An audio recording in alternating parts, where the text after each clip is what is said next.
મોટા અને મહત્વના સમાચાર અમદાવાદમાં 7 ડે સ્કૂલ જેવી બીજી ઘટના છે એ સામે આવી છે। અમદાવાદના ઘાટલોડિયા વિસ્તારમાંથી આ ઘટના સામે આવી છે। સ્કૂલ બહાર ધોરણ 10ના વિદ્યાર્થીઓ વચ્ચે ગેંગ વોર ચાલ્યું અને એક વિદ્યાર્થીએ અન્ય વિદ્યાર્થી પર બેફામ છરીના ઘા ઝીંક્યા છે। અમદાવાદની 7 ડે સ્કૂલ જેવી વિદ્યાર્થીએ બીજા વિદ્યાર્થી પર જીવલેણ હુમલો કર્યાની બીજી ઘટના સામે આવી છે। વાત થઈ રહી છે ઘાટલોડિયા વિસ્તારની નેશનલ સ્કૂલ બહાર ધોરણ 10ના એક વિદ્યાર્થીએ બીજા વિદ્યાર્થી પર છરી વડે હુમલો કર્યો અને આ ઘટનામાં વિદ્યાર્થીને ઈજા પહોંચતા સારવાર માટે ખસેડવામાં આવ્યો છે।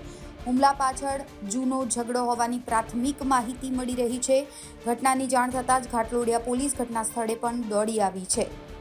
નેશનલ સ્કૂલમાં જે રીતે પ્રાથમિક દ્રષ્ટિએ જે માહિતી મળી કે એક ધોરણ 10ના વિદ્યાર્થીને આજે જ્યારે એની પરીક્ષા પૂરી થઈને બહાર નીકળ્યો ત્યારે કેટલાક યુવકોએ એની ઉપર જે છે હુમલો કર્યો અને એને ઈજા કરી છે। આ બાબતે અમે નેશનલ સ્કૂલના સંચાલકને ટેલિફોનિક વાત કરી પ્રાથમિક દ્રષ્ટિએ અહેવાલ મેળવવાનો પ્રયત્ન કર્યો તો તેમાં જે માથાના ભાગે એના કડા દ્વારા એ રીતે જોવા જઈએ તો એને ઈજા થયેલી છે અને એ ઈજામાં તાત્કાલિક સારવાર આપી અને વિદ્યાર્થીને હાલ રજા પણ આપી દેવામાં આવેલી છે અને વધુમાં નજીકના પોલીસ સ્ટેશનમાં સત્વરે સંચાલક દ્વારા ઇન્ફોર્મેશન આપી અને એ બાબતે પોલીસે પણ તાત્કાલિક આવી અને આગળની કાર્યવાહી હાથ ધરી છે। નિવેદનો પણ મેળવવામાં આવેલા છે અને હાલ વિદ્યાર્થી છે એ જે છે એની સારવાર પણ કરી દેવામાં આવેલી છે। અચ્છા સર, કોઈ તપાસ કરતા સામે આવ્યું છે કે કયા કારણોસર કોઈ અંગત અદાવત હોઈ શકે છે। શાળાના વિદ્યાર્થી નહોતા। શાળાના વિદ્યાર્થી જે છે એ ધોરણ 10ના વિદ્યાર્થી જે નેશનલ સ્કૂલમાં અભ્યાસ કરે છે તેના ઉપર આ પ્રકારનો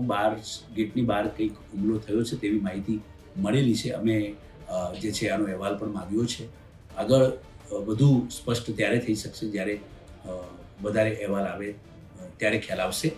બાકી હાલ પૂરતું વિદ્યાર્થી જે છે એની સારવાર આપી અને રજા પણ આપી દેવામાં આવેલી છે। ઘાટલોડિયામાં નેશનલ સ્કૂલની બહાર સ્કૂલની અંદર વિદ્યાર્થીની ઉપર ફરીથી 7 ડે સ્કૂલ જેવો ઘાતકારો હુમલો કરવામાં આવ્યો છે। ચાકુથી એક બાળકે બીજા બાળક ઉપર હુમલો કર્યો છે।